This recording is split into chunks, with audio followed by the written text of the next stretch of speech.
Student Spotlight, where each month we'll be spotlighting a different graduate student from the English department at Oklahoma State University. My name is Sean Kulikin, the English Grad Student Coordinator, and I'll be your host. And today I'm very excited to meet with our guest from the Applied Linguistics program, Hann Bingham Brunner.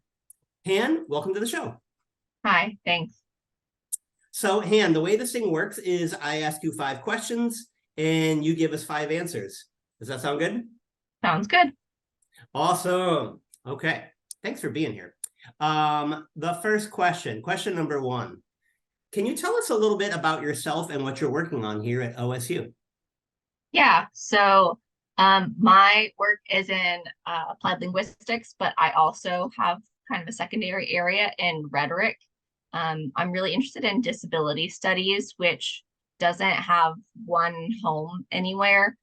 So I do a lot with Dr. Grubgeld, who does specialize in disability studies, although she's in literature. So I've taken what I've learned from her about disability theory and applied it in my work in applied linguistics and in rhetoric. For my dissertation, I'm doing something that's more common in the sciences or social sciences, which is a 3-article dissertation instead of one big project. So actually the first article of my dissertation got published recently, which was really exciting. That's what I sent you a link to, all about how autistic people use social media to as activism and also to kind of like fight back against ableism in society. And so that was a really exciting piece to get published for me because it was just like culmination of what I've been working on for so long here. Bye, dog. So long here at OSU. I came into OSU really knowing that I wanted to kind of bring disability into applied linguistics since it hasn't been done very much. And it's exciting to see that now people in other places are also doing it. So it's really kind of becoming a subfield of linguistics in a way that 5 years ago I could only hope for. So that's been really exciting. That is really awesome. Wow, so many great things there. First of all, congrats on the dissertation being published. That's really thank you. And I had never heard about the 3 articles that you could do as an alternative. It's a nice option, especially in fields where you really need to already have publications if you're gonna get a job. Obviously, most areas, if you already have a publication, that's gonna help your chances. But in some fields, they really want you to have already published before you graduate. And that's kind of the case with applied linguistics. And so by working on your dissertation as 3 separate articles, you can get those sent out sooner.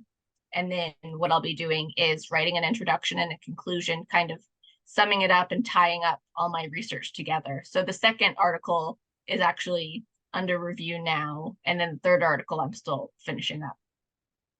That is so exciting. Wow. Yeah, that very, is great. very exciting. Yeah, congrats. Okay, question number 2. So out of all schools, why did you choose to come to OSU?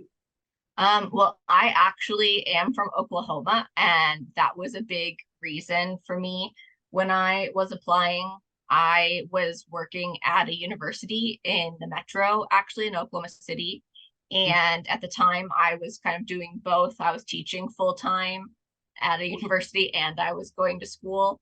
And that time working full-time as a professor made me really realize this is what I wanted to do. And so I applied locally so that I could continue my job. My job, unfortunately, didn't continue. It was a visiting track that the funding got cut.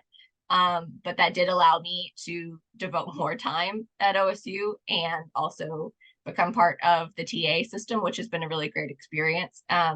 But I kind of put all my eggs in one basket and applied to OSU and really just hoped that I would get in. And I got, I want to say lucky, but I feel like I got lucky that it's worked out so well for me to be at OSU. Yeah, that's awesome. Great story. And that's cool. Yeah, you had a lot of experience teaching and working at the university level before coming. Yeah, it's definitely unique to come into the PhD already teaching. I think at smaller universities like that, there were a lot of other people at that university who were professors who were also going to OSU. And so it definitely seemed like the place to go. Everybody was in the education department, people were all commuting to Stillwater together from the city. But there's no one else in my department that was currently going. But actually, my department head at that university had also graduated from OSU's English department with her PhD. So I definitely knew that OSU was the place to go. Yeah, that's excellent. Thank you. Okay, so question number 3. What are some of the best things about this program that have happened to you that you'd like to share? Yeah, I think because the English department is so like varied, I have had a really great opportunity with my interest in disability studies to pull from a lot of the different areas in a way that I might not have been able to do at other schools. So I feel really lucky that I've, gotten experience. My committee is made up of linguists and literature specialists and rhetoricians. And so I really feel like OSU has been like a really unique place where I've gotten to have all of that together. And just, I think that's really exciting. I think that's really unique. That even though we're this huge department with so many programs, people still like work together and come together with cross-disciplinary interests. So I think that's been really, really something great about the English programs, especially. Yeah, that's very true. I'm a creative writing major, but I've had so many great experiences working with other areas in the English department, such as the literature department. And I just met so many great professors in the literature department. Like you said, Dr. Grubgeld, for instance, right, exactly. who's in the literature department. Yeah, that's awesome. Okay, question number 4. Do you have any advice for other students and or future students? Yeah, this one is a hard one because I think, being in grad school during COVID has been so unique that some of the lessons I learned, I think, are specific to doing a PhD during COVID. But I think, just really working to find advisors and professors who are interested in the same, even if they're not doing the same exact work that you want to be doing, finding professors who are interested in helping you do what you want to do is really important. And yeah, just finding like other people who are also interested, not even in the same research, but just interested in seeing you succeed. I think that's been a really important thing for me, is, like people that I was in courses with, or people I was in the writing center with, people I was a TA with, who also got excited, when my article got published, or whatever the case may be, or we can, plan to go to conferences together, that kind of thing. That kind of camaraderie, I think, is what makes grad school bearable, but it also is such an important part of it. And I think it's important for those future connections too, after grad school, to have those connections when we're not all at OSU anymore and we're, all over the country, wherever everyone ends up. And you still have those, connections from your grad school days. Yeah, that's really great advice for sure. Yeah, and it sounds like you and I have both found like a lot of support from not just professors, but our grad student colleagues as well. Yeah, exactly. Two of my good friends in the linguistics program finished this past spring, and this semester I've kind of been like, I keep reaching out to them, even though they're not working on dissertations anymore, because those are kind of my people and they know my research and I know their research. And it's been exciting too, though, since they have been a step ahead of me, to see them getting these jobs and, see them transitioning out of school and into being faculty, and seeing how that's gone for them. It's been kind of nice to see how it might go for me next year too. Yeah, that's great. Yeah, thank you. Thank you for the advice. Question number 5, our last one. What's one fun, unique hobby, interest, or memory you'd like to share? This could be related to OSU and your focus, or just completely random. What I was thinking about was when I first started, Dr. Preston was still in the linguistics program. He's retired now. But he started what's called Friends of Oklahoma Language Sciences. or Fools. You might have seen Fools in the weekly updates.